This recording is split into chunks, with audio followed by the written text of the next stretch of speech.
This channel does not promote any violent, harmful, or illegal activities. All content provided by this channel is meant for an educational purpose only. Master মশাই, আপনি কিন্তু কিছুই দেখেননি। মনে আছে সেই বিখ্যাত বাংলা ছবির সেই বিখ্যাত ডায়লগ? না, আমি কিন্তু কোনো স্কুলের স্যার বা মাস্টার মশাইয়ের কথা বলছি না আপনাদের।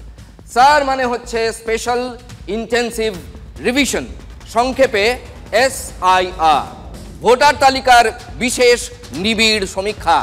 তার প্রথম ধাক্কা লেগেছে বিহারে। গোটা দেশে এটা নিয়ে কিন্তু বিতর্ক শুরু হয়ে গেছে। স্যারের প্রতিবাদে বিহার বিধানসভা আজ উত্তাল হয়ে ওঠে।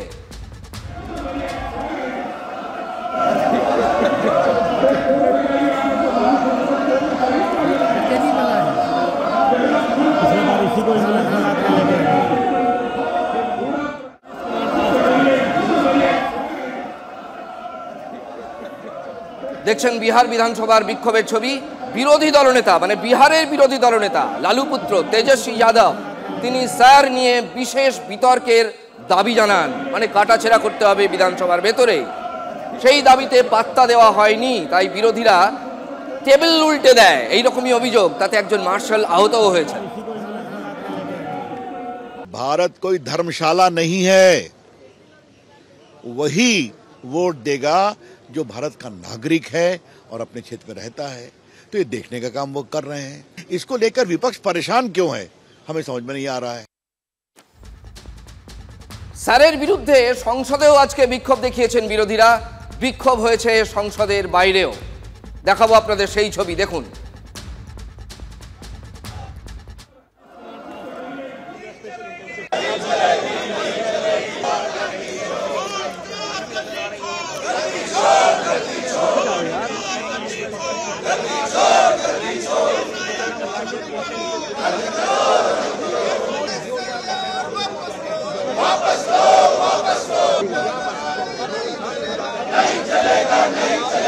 लोकतंत्र का कत्ल है और हम इसी के लिए हम बार बार। রবিশঙ্কর প্রসাদের কথাগুলো চেনা চেনা লাগছে। বাংলাদেশি অনুপ্রবেশকারী। বিরোধীরা বলছে গণতন্ত্রকে খুন করা হচ্ছে। সুপ্রিম কোর্ট ভোটার তালিকায় নিবিড় সংশোধনের কাজে স্থগিতাদেশ দেয়নি। শুধু আধার কার্ড, ভোটার কার্ড এবং রেশন কার্ড প্রয়োজনীয় নথি হিসেবে বিবেচনার অনুরোধ করেছিল। এটা কিন্তু নির্দেশ ছিল না, নিশ্চয়ই আপনাদের মনে আছে। এটা পরামর্শ ছিল।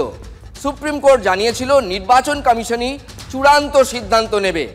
কমিশন সুপ্রিম কোর্টে হলফনামা দিয়ে জানিয়ে দিল ভোটার তালিকার জন্য, মানে ভোটার তালিকায় নতুন করে নাম তুলতে বা আপনার নাম বজায় রাখতে এই যে সমীক্ষা চলছে, তাতে Aadhaar card, voter card, ration card এসব ব্যবহার করা যাবে না। তাতে তাদের আপত্তি আছে। কেন আপত্তি সেটা জানাতে বলা হয়েছিল কমিশনকে। যদি আপত্তি থাকে তাহলে জানাতে হবে, সেই ব্যাখ্যাটাও দিয়েছে কমিশন। তবে কমিশন কিন্তু স্পষ্টই জানিয়েছে ভোটার তালিকা থেকে নাম বাদ যাওয়া মানেই তিনি চিরতরে ভারতের নাগরিকত্ব খোয়াচ্ছেন, মানে সেই ব্যক্তি, এমনটাও কিন্তু নয়। এখন প্রশ্ন হলো, যারা আগে বিধানসভা বা লোকসভায় ভোট দিয়েছেন তাদের নামও কি কাটা যেতে পারে? দেখুন, বিহার নিয়ে তো আমাদের চিন্তার কারণ নেই, বঙ্গবাসীর চিন্তা বাংলা নিয়ে। আপনাদের আগেই বলে রাখি, বাংলাতেও কিন্তু স্যার হবে, বাংলায় হবে। বিহারের পর তামিলনাড়ুতে হবে। সেই জন্যই আমরা লিখেছি বাংলায় আসছেন স্যার। হ্যাঁ, আসছেন, কমিশন জানিয়ে দিয়েছে। এবং বিরোধী এবং শাসক পক্ষ এখানে তারা তরজায়, এমন পর্যায়ে তরজাটা গেছে যে এখনই স্যারের পদধ্বনি আমরা শুনতে পাচ্ছি বাংলায়। এই অগাস্ট থেকেই বলি শুরু হলো বলে, তার কারণ এরপর পশ্চিমবঙ্গে ভোট, এপ্রিলে এখানে মেয়াদ ফুরোচ্ছে সরকারের, তারপর তামিলনাড়ুতে নির্বাচন আছে, তারপর অসমে নির্বাচন আছে এক সারিতে, তারপর আবার মে মাসে পুদুচেরিতে নির্বাচন আছে। যার ফলে এই চারটে রাজ্য কিন্তু এখন পরপর এই যে ইন্টেন্সিভ রিভিশন এইটা কিন্তু হবে।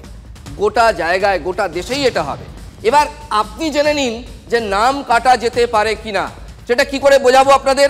বিহারের ক্ষেত্রে সম্ভাবনা কেমন সেটা দেখুন। এই যে 25শে জুলাই, আজকে কত?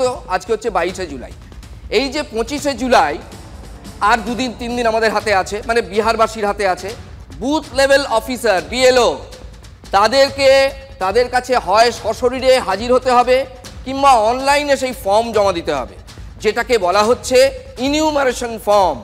মানে যাতে আপনি বলবেন বা সেই বিহারের ভোটার বলবেন যে আমি 1 সেপ্টেম্বরের মধ্যে এই নথি জমা দিয়ে দেবো। কাট অফ ডেট কিন্তু 1 সেপ্টেম্বর। পরে আসছি কোন কোন নথি লাগবে। যারা জমা দিতে পারবেন না এই ফর্ম, তাদের নাম বাদ যেতে পারে। সম্ভাবনা নাম্বার 1। সম্ভাবনা নাম্বার 2 ভালো করে বুঝে নিন, এটা বাংলার ক্ষেত্রেও প্রযোজ্য। আর 1 সেপ্টেম্বরের আগে যারা নথি জমা দিতে পারবেন না, তাদের নাম কাটা যাওয়ার কিন্তু সমূহ সম্ভাবনা। তার মানে এখন যেটা বিহারে হচ্ছে সেটা বাংলাতেও হবে, কারণ জাতীয় নির্বাচন কমিশনের নিয়ম তো রাজ্যে রাজ্যে রাজ্যবাড়ি আলাদা হতে পারে না। এবার দেখুন ভোটার তালিকার এই যে নিবিড় সংশোধন, যে রাজনীতিতে একটা বড়সড় ঢেউ তুলে ফেলেছে, সেটা কিন্তু বিরোধীদের হইচই দেখেই বোঝা যাচ্ছে। এবার ভালো করে বুঝে নিন, আমরা গ্রাফিক্সের মাধ্যমে দেখাচ্ছি। দেখুন আজকের 8টায় ঠোঁট কাটা আপনাদের ইনফরমেশন দিচ্ছে বেশি করে, বিশ্লেষণ কম। বিহারের খসড়া ভোটার তালিকা প্রকাশিত হওয়ার কথা 1 আগস্ট। বিহারের যে খসড়া ভোটার তালিকা সেটা 1 আগস্ট প্রকাশিত হবে, খসড়া চূড়ান্ত নয়। আবেদন জমা করার শেষ দিন হচ্ছে 25 জুলাই। 1 সেপ্টেম্বরের আগে নথি জমা করতেই হবে। বিহারে ভোটার কত? প্রায় 8 কোটি। বিরাট বড় রাজ্য, 8 কোটি ভোটার। কিন্তু এবারের সমীক্ষায় এখনো পর্যন্ত এইখানে আছে সব থেকে বড় ইনফরমেশন, এখনো পর্যন্ত বিহারে 73 লক্ষ ভোটারের কোনো হদিশ নেই। এটাই স্যার প্রক্রিয়া চালাতে গিয়ে দেখা গেছে। ফর্ম জমা দেননি কত? 29,62,000 জন এখনো ফর্ম জমা দেননি, এই যে ইনিউমারেশন ফর্ম। এবং ঠিকানায় পাওয়া যায়নি 43,93,000 ভোটারকে। মানে এই যে বিএলও, বুথ লেভেল এজেন্ট বা অফিসার, এদেরকে যেতে হচ্ছে বাড়ি বাড়ি। ম্যাক্সিমাম বাড়ি তারা পৌঁছানোর চেষ্টা করছেন, গিয়ে দেখছেন সেই ব্যক্তির ভোটার কার্ডে সেই বাড়ির ঠিকানায় নাম আছে, অথচ তিনি সেখানে থাকেন না। এটা বিহারে কিন্তু অত্যন্ত প্রবণতা বেশি। এটা বাংলাতেও হতে পারে, কিন্তু ওই জন্যই খবরটায় এতটা গুরুত্ব দিচ্ছি। বিহারের 12টি রাজনৈতিক দল এবং 1.5 লক্ষ বুথ লেভেল এজেন্টকে তালিকা পাঠিয়ে ভোটারদের সঙ্গে যোগাযোগ করার চেষ্টা করতে বলা হয়েছে। আর এখন ফর্ম ফিল আপ করা হয়েছে, ইলেকশন কমিশন সেই ফর্মগুলো ফিল আপ করে তারপরে ফ্রেশ ভোটার লিস্ট বার করবে। আদৌ যদি করে তখন সংখ্যাটা জানা যাবে। তৃণমূল কংগ্রেস যেভাবে রাজ্য নির্বাচন কমিশনারকে পরিচালিত করে, ওরা ধরে নেয় যে কেন্দ্রে যে নির্বাচন কমিশনার হবেন তাকেও বিজেপি পরিচালিত করবে। নির্বাচন কমিশন স্বশাসিত সংস্থা, তারা যা কিছু করছেন আইন মেনে করছেন। আর সুপ্রিম কোর্টে তো গিয়েছিলেন, সুপ্রিম কোর্ট তো অফোল্ড করেছে, বন্ধ করতে বলেন। বিহারের মতো এসআইআর চাই। এসআইআর মানে কি? রোহিঙ্গা মুসলমান, বাংলাদেশি মুসলমান একটাকেও ভোটার তালিকায় থাকতে দেব না, দেব না, দেব না। দেখুন শ্রমিক ভট্টাচার্য, শুভেন্দু অধিকারী, এদের কথা শুনতে শুনতে মনে পড়ে যাচ্ছে ইংরেজ কবি, জগৎবিখ্যাত কবি শেলির সেই বিখ্যাত line, if winter comes can spring be far behind. শীত যখন এসেছে বসন্ত কিছুতেই দূরে থাকতে পারে না। অর্থাৎ বিহারে স্যার হচ্ছে, বিহারে ভোট এই নভেম্বরের এন্ডে, নভেম্বর ডিসেম্বর জুড়ে ভোট, বাংলায় সামনের বছর। বিহারের ধাক্কা বাংলাতেও লাগবে। বাংলাদেশি মুসলমান একজনেরও নাম থাকবে না। ইলেকশন কমিশনকে আমরাও 2,33,27,000 ভোট পেয়েছি। সামনে 2026-এ বাংলা নির্বাচন, আমরা দেখছি আপনার প্রয়াস এটা বিহারের মাধ্যমে করছেন।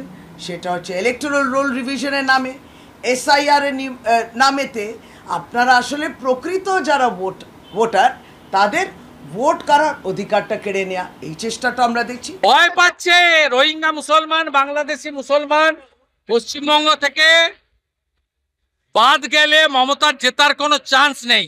নন্দীগ্রামে হেরেছে, এবার গোটা বাংলায় হারবে। মজাটা কোথায় জানেন? বিহারে এই স্যারের বিরুদ্ধে সরব বিরোধীরা, আর বাংলায় বিরোধীরাই বেশি করে চাইছে স্যার। আসলে স্যার যে গোটা দেশেই হবে সেটা কমিশন আগেই জানিয়ে দিয়েছে। এরপর বাংলা যে কথা বলছিলাম, তামিলনাড়ু, অসম, পুদুচেরির পালা। তাই দেখে নিন কোন কোন নথি লাগতে পারে। আজকে অত্যন্ত গুরুত্বপূর্ণ ইনফরমেশন। দেখুন একে একে গ্রাফিক্সের মাধ্যমে দেখাচ্ছি। কেন্দ্র বা রাজ্য সরকার, কোনো রাষ্ট্রায়ত্ত সংস্থার দেওয়া পরিচয়পত্র, আবার বলছি শুনুন, কেন্দ্র বা রাজ্য সরকার বা কোনো রাষ্ট্রায়ত্ত সংস্থা পিএসইউ তার পাবলিক সেক্টর আন্ডারটেকিং তার দেওয়া পরিচয়পত্র বা পেনশন পেমেন্ট অর্ডার যদি এটা থাকে তাহলে আপনি বেঁচে গেলেন। 1987 সালের আগে ইস্যু হওয়া কোনো পরিচয়পত্র বা সার্টিফিকেট কে দেবে সেটা? যদি সরকার দিয়ে থাকে, স্থানীয় কর্তৃপক্ষ দিয়ে থাকে, কোনো স্বীকৃত ব্যাংক দিয়ে থাকে, পোস্ট অফিস দিয়ে থাকে, কিংবা LIC দিয়ে থাকে, life insurance corporation of India, তাহলেও কিন্তু আপনি, অর্থাৎ এই 12টার মধ্যে যে কোনো একটা আপনাকে সাবমিট করতে হবে। উপযুক্ত কর্তৃপক্ষের দেওয়া জন্মের সার্টিফিকেট, বার্থ সার্টিফিকেট, অবশ্যই সেটা পঞ্চায়েত থেকে কিংবা কর্পোরেশন থেকে, আপনি যে এলাকায় থাকেন। ভারতের পাসপোর্ট, এটা কিন্তু একেবারে খুব একটা বড় ডকুমেন্টেশন। কোনোটাই কিন্তু সিঙ্গল যদি ধরেন একটা, তাহলে নাগরিকত্বের প্রমাণ নয়, কিন্তু এই সমাহার হচ্ছে নাগরিকত্বের প্রমাণ। অনেকগুলো ডকুমেন্ট থাকলে স্বীকৃত বোর্ডের দেওয়া মাধ্যমিক স্তরের সার্টিফিকেট, অর্থাৎ ধরুন আমাদের এখানে মানে এক কথায় ওরা বলছেন ম্যাট্রিকুলেশন, মাধ্যমিক আমাদের এখানে, তিনি মাধ্যমিক পাস করে থাকলে সার্টিফিকেট থাকবে। তাকে সেখানে যে কার্ড দেওয়া হয় পরীক্ষায় বসতে গেলে, অ্যাডমিট কার্ড, সেখানে লেখা থাকে ডেট অফ বার্থ, সেটা একটা ক্লিয়ার কাট একটা সমাধান এই ক্ষেত্রে। অথবা স্বীকৃত বিশ্ববিদ্যালয় থেকে শিক্ষাগত যোগ্যতার নথি। আর কি 6 নম্বর, রাজ্যের দেওয়া পার্মানেন্ট রেসিডেন্স সার্টিফিকেট, উপযুক্ত কর্তৃপক্ষের দেওয়া। আর কি আছে, ফরেস্ট রাইট সার্টিফিকেট বা বন অধিকার শংসাপত্র, এটাও চলবে, যদিও এটার মধ্যে কিন্তু ওই জন্ম কবে হয়েছে কোথায় হয়েছে লেখা থাকে না, সেটা একটা আলাদা স্বতন্ত্র বিষয়, কিন্তু এটা কাজে আসবে। আবার OBC, SC, ST বা অন্য কোনো জাতি শংসাপত্র, এটাও আপনি সাবমিট করতে পারেন। ন্যাশনাল রেজিস্টার অফ সিটিজেন্স মানে হচ্ছে NRC, বাংলা কথা। NRC তো আমাদের এখানে চালু হয়নি, সুতরাং আমাদের কোনো প্রয়োজনীয়তা নেই, এটা আমাদের বাংলার ক্ষেত্রে প্রাসঙ্গিক নয়। যেখানে NRC আছে সেখানে NRC সংক্রান্ত তথ্য দিলেও হবে, নথি দিলেও হবে। অথবা রাজ্য বা স্থানীয় কর্তৃপক্ষের তৈরি ফ্যামিলি রেজিস্টার, তার নথি দিলেও হবে, মানে ফ্যামিলি রেজিস্টারে আপনার নাম থাকতে হবে। সরকারের দেওয়া জমির নথি বা সরকারের দেওয়া, সরকার আপনাকে কোনো বাড়ি অ্যালট করেছে, তার যে একটা দলিল দেয় কাগজ, সেই কাগজ মানে সেই বাস্তুটার কাগজ আপনাকে দেখাতে হবে। 2003-এর ভোটার তালিকার অংশ বিশেষ যেখানে আপনার নামটি আছে, মানে 2003। এবার আপনাকে সংক্ষেপে দু একটা ইনফরমেশন দিয়ে দিই। দেখুন, 1952 সালের পর থেকে এই ধরনের রিভিশন মোট 13 বার হয়েছে, কিন্তু এবার সব থেকে বেশি কঠিন রিভিশন হচ্ছে। তার কারণ এবার আপনি যে নাগরিক, আপনার যে নথি আছে সেটা প্রমাণ করার দায়িত্ব আপনার। এগুলোর মধ্যে যে কোনো একটা দিতেই হবে, যে কটা আপনাদের দেখালাম আমরা। ফলে আপনারাও কিন্তু প্রস্তুত হতে শুরু করে দিন।